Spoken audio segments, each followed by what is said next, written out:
Naghahanap ba kayo ng mabisa na pares? Abay, Ay, madam, anong mga paninda nyo rito? Mukhang mabisa yan, ah. Meron kaming pares at ang binabalikan sa amin na masarap na sabaw, Java rice na walang katulad. Dito nyo lang matatagpuan kundi sa Boston Pares. Marami po kaming ino-offer dito, kundi pares, laman, overload pares na may lechon kawali, balat, pares, tapa, sisig, lechon kawali. Dito po tayo matatagpuan sa Renco Street, Corner Arnaiz, tapat ng Jollibee, Caltex. Open po kami 6 to 6:30 p.m. onwards hanggang sa maubos. Yung mga nila lang. Tikman na natin to! At dinayo ko nga rito yung nagtitrending na paresan dito sa may Arnaiz, Makati. Sa 80 pesos mo, meron ka ng ordinary pares dito. Kung gusto mo yung malakasang overload nila, 120 pesos. May kasamang pampabata na lechong kawali yun, ha. Tikman muna natin tong mabisa nilang sabaw. Pagpasok ko pa lang, naaamoy ko na. Grabe naman yan, par. Sabaw pa lang, panalo na. Alam mo, maraming laging ingredients. Bumabalanse lahat, hindi, walang lumalamang.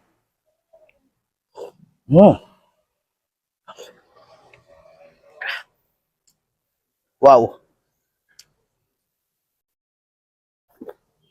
Lagyan natin ng ano nila.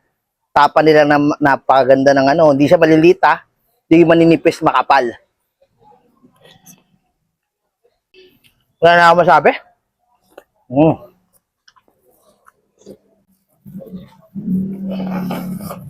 Buti na lang anli sabaw to. Kasi mapapaulit-ulit ka sa sarap ng sabaw. Sabay natin sa rice. Wow!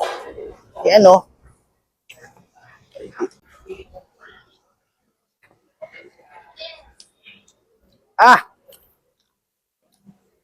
Ito talaga sinasabi mo, original na pares. Pares na pares talaga yung kanin sa sabaw. Pati tapa.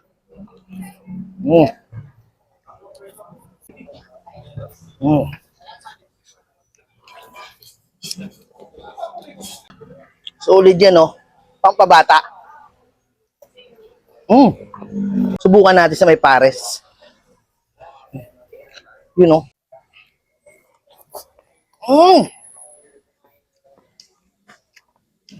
Mas mabisa kapag pares overload ang in-order nyo rito.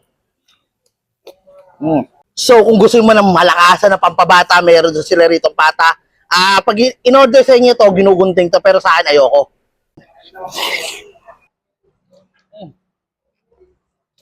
Wow, bro.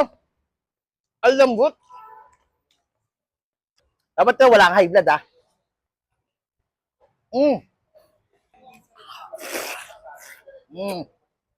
Wow.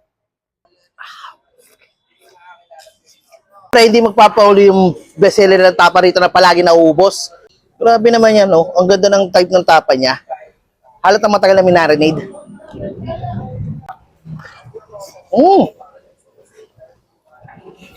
So, sarap.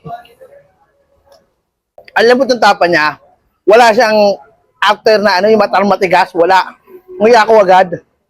Saka yung may nalalasan ng batamis, konti. Para siyang big steak, yung lasa niya. Ito yung mabisa nila ritong sisig. Kanina pa ako natatakam dito eh. Para siyang ano Kapampangan style. Kaso nga lang nilagyan nila mayonnaise.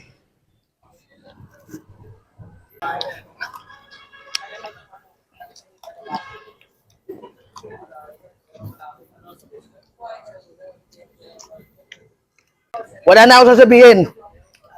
Kasi napakasarap. Ando yung pagka-konting spicy niya na may sakto yung alat na bumabalon sa dila mo na. Ang sarap. Ito masarap ang pampulos eh.